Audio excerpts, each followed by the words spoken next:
Baseball Weekly update from GoJax.com, joined by the head coach Rob Bishop, who is looking tanned after a trip out west this past week.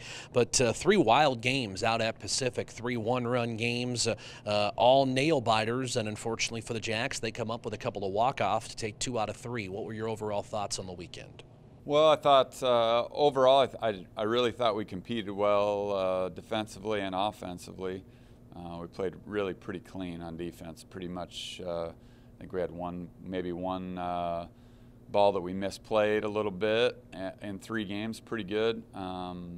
Offensively, both teams were a little slow starting on Friday, which you expect. A little bit on Friday night.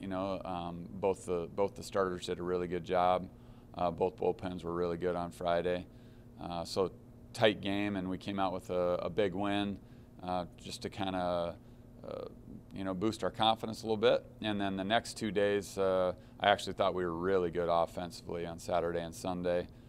We just didn't finish games on the mound very well. So we had spurts where we pitched very well. Brady Stover was definitely a bright spot. Brett Mogan was a bright spot. Adam Mazur threw the ball really well again.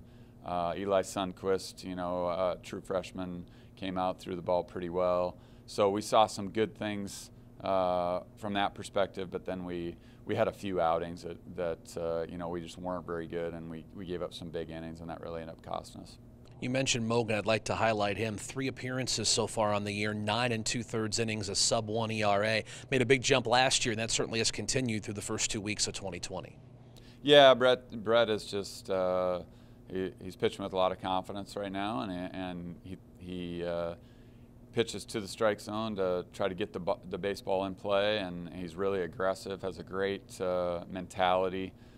He's definitely, he's always been pretty mature on the baseball field, but he's a guy that's really matured in the last 2 years, just with how he carries himself, how he prepares, kind of his expectations of himself. So the best compliment I could give him is when he's not at his best, he's still really good. He's very consistent. That's the kind of mentality that you want throughout your pitching staff. Mentioned how well your offense performed. Want to give 2 or 3 guys acknowledgments. Let's start with Braden Brown, 6 for 15 on the weekend from him. Yeah, Braden was really good, and the irony is he probably had 4 or 5 balls that he hit right or just squared up that were caught. So if you would have told me with the weekend he had at the plate that he'd have 10 hits, I would have believed it. He really swung a hot bat all weekend. Had a good approach. Even the weekend before, the numbers didn't necessarily show up, but he was on the barrel a lot. I thought Luke Ira was the same. I thought the last 2 days Drew Beasley was on the barrel. Some of the guys, again in baseball, it's not always fair. You get really good swings at the pitches that you want, hit the ball hard, and sometimes the numbers show up and sometimes they don't. But we're just really trying to be consistent, having quality at bats, and I thought the guys did a good job. Ira had 5 hits, 3 of them doubles, and Landon Badger 4 hits, a homer. He had 3 walks as well. Another guy in that mix. Yeah, Landon. The last 2 days was especially solid. But even in the first weekend, even though he didn't have hits to show for his efforts, he's on base a lot, gives you great at bats. Obviously, plays great defense. So we found out a little bit about our lineup, I think, and kind of our settling into at least what those first 6 spots are going to look like, and that will help us down the road just to have some consistency. First 2 weeks, played 3 games on a weekend. Now it's a little different story. Have a midweek game and then 4 on the weekend. So 5 coming up here in the next few days. Let's tackle them one at a time with the sites. We'll begin with trip to Minnesota. Always neat to play a Big Ten foe in an NFL stadium like you get to here in Minneapolis. Yeah, the guys, this is one of the highlights. I mean, they always enjoy going to play inside at US Bank. It's just such a different experience. We have a lot of Minnesota natives on the roster and a lot of guys from the region, so families will get to go, and it's a kind of a fun event. Obviously they're a really good team, so it's a good experience for everyone. When we look at how we're going to treat midweek games this time of the year, you're going to see some different guys out there.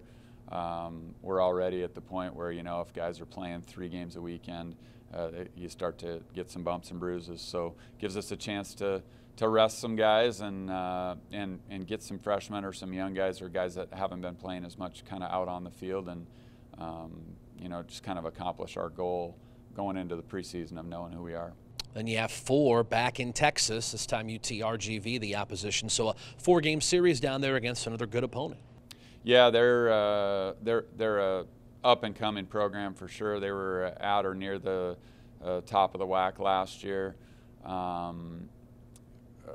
Looks like it's going to be 80 degrees, so we'll probably have to bring our sunscreen again.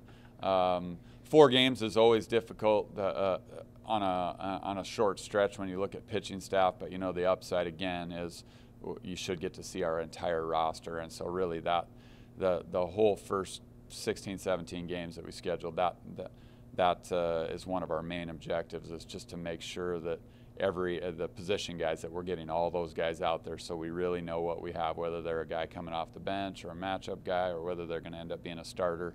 So playing that doubleheader day gives us an opportunity to see some different lineups, and so we just have to do a good job as a coaching staff, kind of managing obviously the pitching staff, but even the position guys, just from a health standpoint and a fatigue standpoint. So that'll be one of our biggest challenges with 5 games this week.